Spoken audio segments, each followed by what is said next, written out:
రాష్ట్రంలో ఎరువుల కొరత, సాగునీరు అందక రైతన్నల పరిస్థితి అగమ్య గోచరంగా మారిందని, వెంటనే రైతన్నల కష్టాలను గట్టెక్కించాలని, ఎరువుల కొరత లేకుండా ప్రతి రైతుకు సాగుకు సరిపడా యూరియాను అందించాలని, తక్షణమే ఆదుకోవాలని నంద్యాల ఎమ్మెల్సీ ఇసాక్ బాషా, వైసీపీ నేతలు, నంద్యాల జిల్లా ఉపాధ్యక్షుడు దాల్మిల్ అమీర్ బాషా, జిల్లా ప్రధాన కార్యదర్శి సోమశేఖర్ రెడ్డి, మాజీ పిఎస్సిఎస్ అధ్యక్షుడు రామసుబ్బారెడ్డి, మాజీ వ్యవసాయ మార్కెట్ చైర్మన్లు పురుషోత్తం రెడ్డి, విజయశేఖర్ రెడ్డి, నంద్యాల మండల అధ్యక్షుడు బసవేశ్వర్ రెడ్డి, కౌన్సిలర్ ఆరిఫ్ నాయక్, దండె సుధాకర్, భాస్కర్ రెడ్డి, ఎర్రన్న రైతులు కూటమి ప్రభుత్వాన్ని డిమాండ్ చేశారు. ఈ మేరకు శుక్రవారం స్థానిక వైసీపీ కార్యాలయంలో రైతులు ఎదుర్కొంటున్న కష్టాలు, సమస్యలపై సమావేశం నిర్వహించి వాటిని పరిష్కరించాలని ప్రభుత్వాన్ని కోరారు.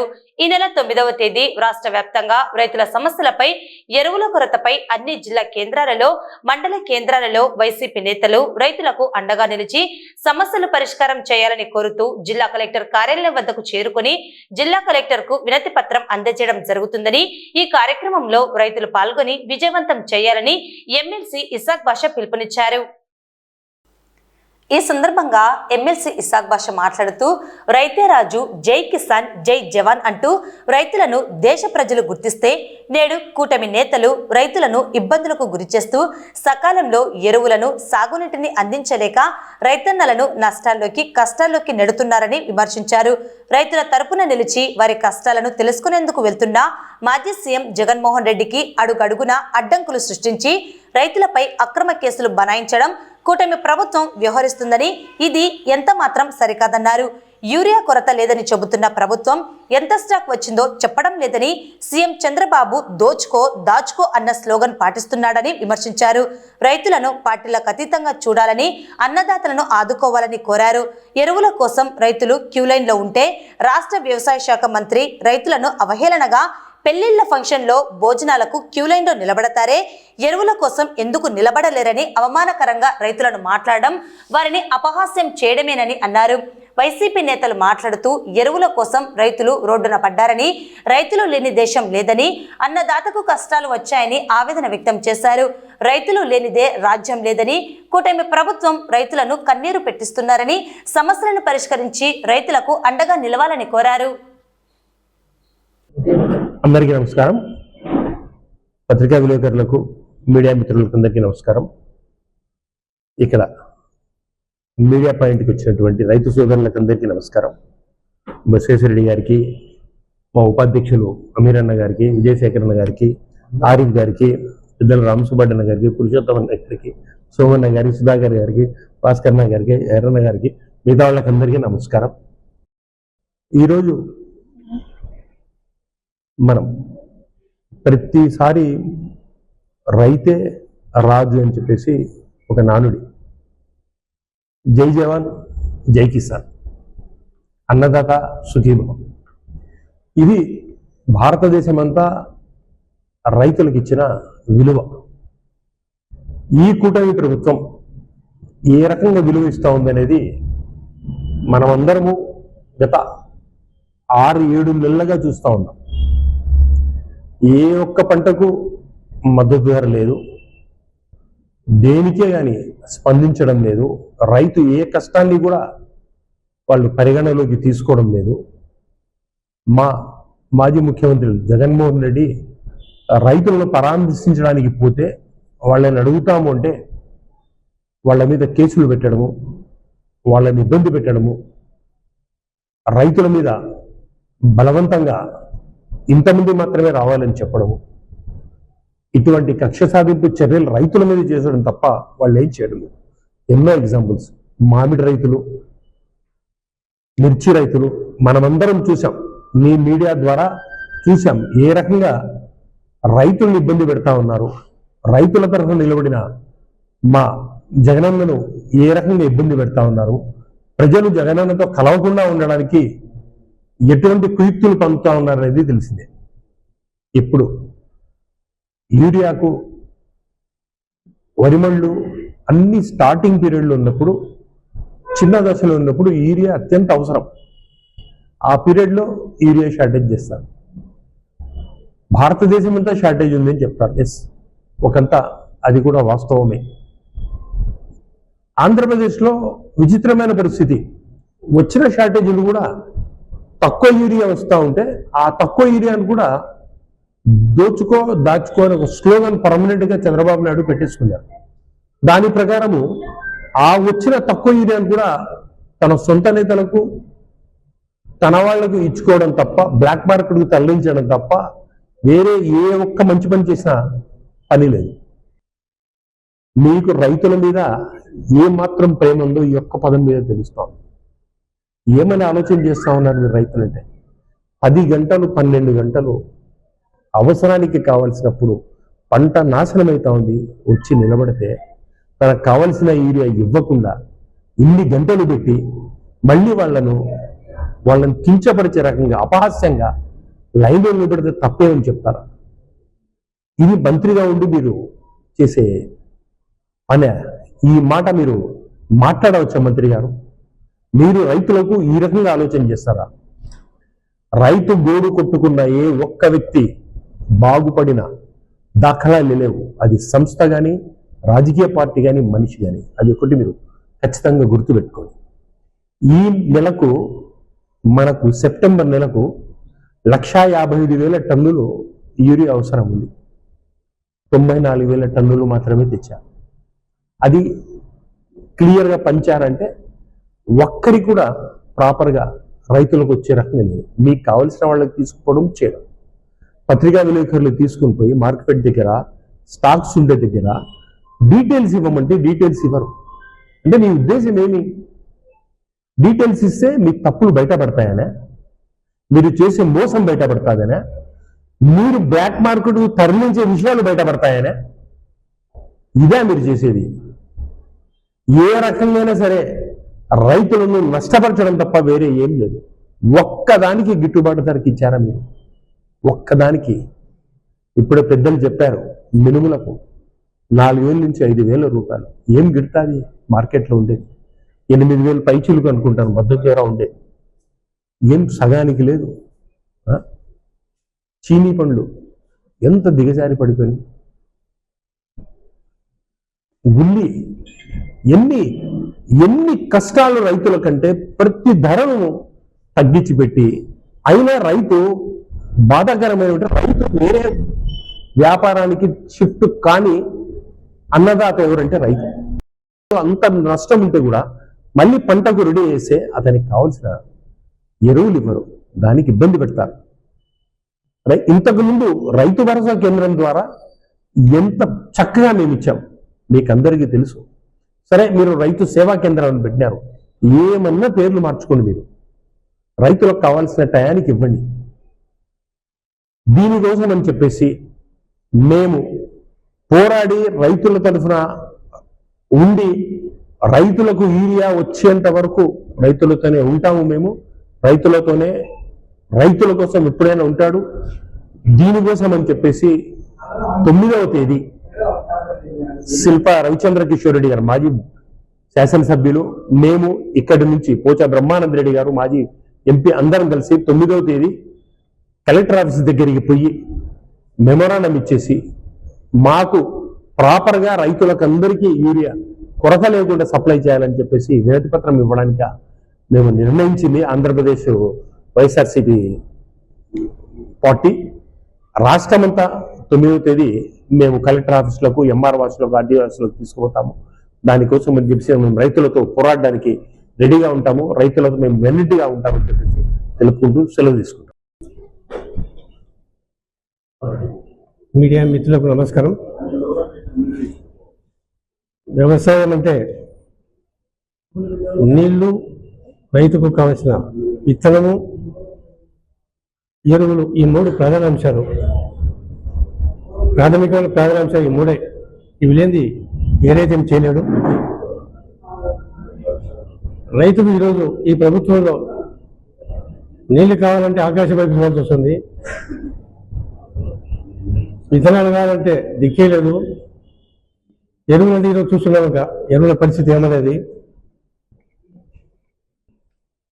నీళ్లు కావాలని డ్యాములు నిండిన తర్వాత కూడా రైతు సంఘాలు, కమ్యూనిస్టు మిత్రులు పోయి అక్కడ మీరు ఎత్తుతారా, మేము డ్యామ్ ఎత్తాలా, శ్రీశైలం డ్యామ్ నీళ్ళు లెవెల్కి వచ్చిన తర్వాత మీరు ఎత్తుతారా, మేము ఎత్తాలని చెప్పి ఒక హెచ్చరిక చేస్తే అయితే పరిస్థితి వచ్చింది అంటే వాళ్ళను లేపాల్సి వస్తుంది, నీళ్ళు కావాలన్నా కానీ నీళ్ళు ఉండి కూడా దరిద్రమైన పరిస్థితి, రైతు ఉండే పరిస్థితి ఈరోజు మన ఎక్కువ ప్రభుత్వంలో.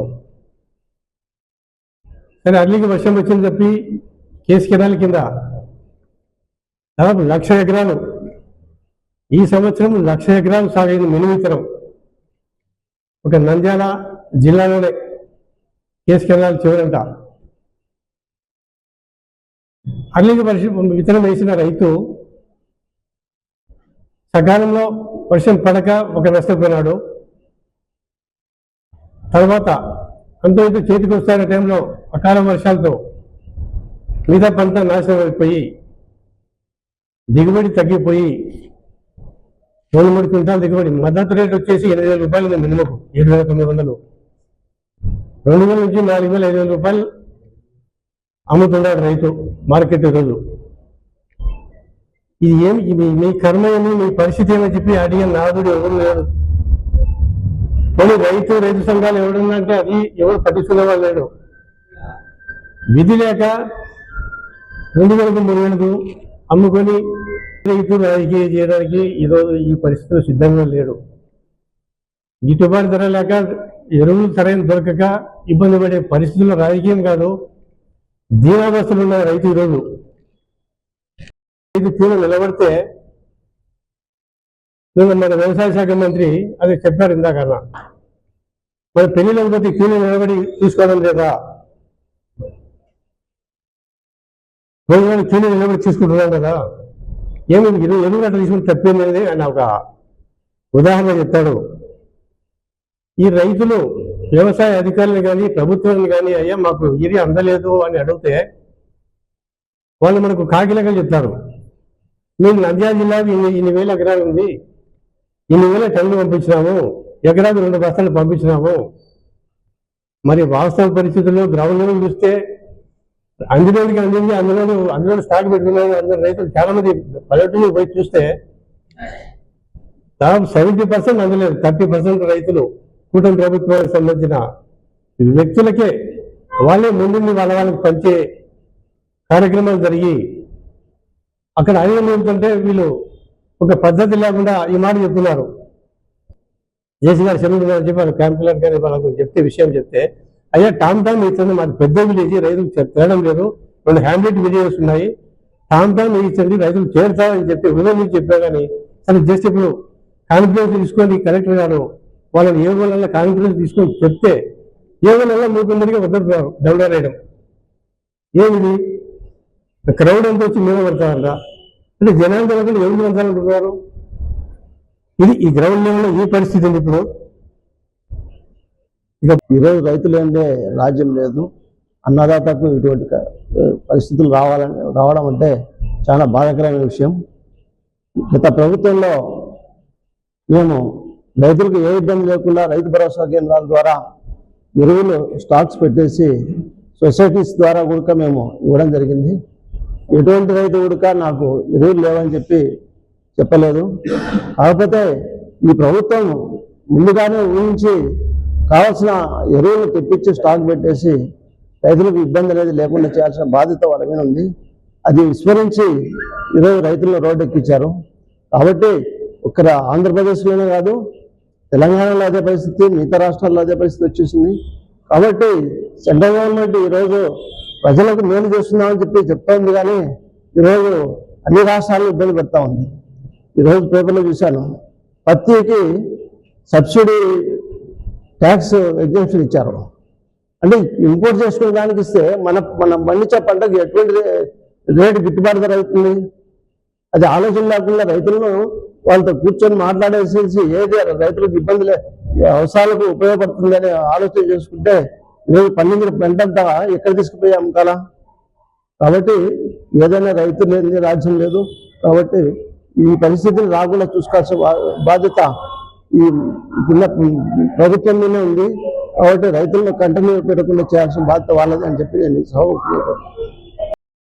ముఖ్యంగా ఆంధ్రప్రదేశ్లో ఒకప్పుడు అన్నపూర్ణగా వెలిగినటువంటి ఆంధ్రప్రదేశ్ ఈరోజు పూర్తి దిగజారిపోయింది. రైతే రాజు అనే మాట వినడానికి ఏదో కథల్లో రాస్తారు చూడండి, పాతకాలం కథలు రాసే విధంగా చరిత్ర అయిపోయింది. అటువంటి ఆంధ్రప్రదేశ్ దిశ కావడానికి కారణం కూటమి ప్రభుత్వం వాళ్ళు సరైన ముందు జాగ్రత్త చర్యగా తీసుకోకుండా రైతుల కోసమైన అవసరాల కోసమైనా నిత్యావసరం రైతులకు, ఎందుకంటే యూరియా, అమ్మోనియా ఇవన్నీ కూడా సరైన సమయంలో సర్దుబాటు చేయలేక ఇష్టమంతులు చేస్తున్నారు. ముందు చూపు లేని అవగాహనతో వాళ్ళు, ఎందుకంటే వ్యాపారంతోనే కొనసాగిస్తున్నారు కానీ రైతుల క్షేమం కోరడం లేదు. గత ప్రభుత్వంలో ముఖ్యంగా రాజశేఖర రెడ్డి గారు ఉన్నప్పుడు కానీ, జగన్మోహన్ రెడ్డి గారు ఉన్నప్పుడు కానీ, కరోనా వచ్చినప్పుడు కూడా ఎక్కడెక్కడ ముందుగానే చర్య తీసుకొని అడ్వాన్స్గా నాయకులు, మార్కెట్ యార్డ్ చైర్మన్లుగా మేము కూడా ఉన్నప్పుడు కూడా చాలా రకాల ఇబ్బంది వచ్చింది.